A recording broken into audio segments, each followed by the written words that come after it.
తమ్ముడేంటి ఇంత హ్యాపీగా ఉన్నాడు, మా అమ్మమ్మని ఎందుకు తీసుకొస్తున్నాడు అని అనుకుంటున్నారా? ఎందుకో అని ఈ వీడియో మొత్తం చూసేసేయండి. అదేంటంటే మా అమ్మమ్మ కాశీకి వెళ్ళొచ్చింది. 15 days యాత్ర చేసుకొని వచ్చింది. వచ్చిన తర్వాత ఇలా మా మమ్మీ మా అమ్మమ్మ కాళ్ళు కడుగుతుంది. కాళ్ళు కడిగిన తర్వాత ఆ వాటర్ తలపైన చల్లుకోవాలి. ఇప్పుడు మా తమ్ముడు కడుగుతున్నాడు.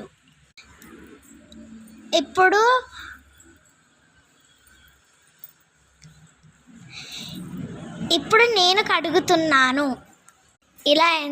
ఇలా ఎందుకు చేస్తారంటే మనం కూడా కాశీకి వెళ్ళి వచ్చిన పుణ్యం జరుగుతుంది.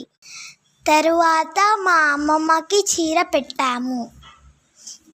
ఇప్పుడు హారతి ఇచ్చి లోపలికి తీసుకెళ్తాము. Bye friends, please subscribe and share.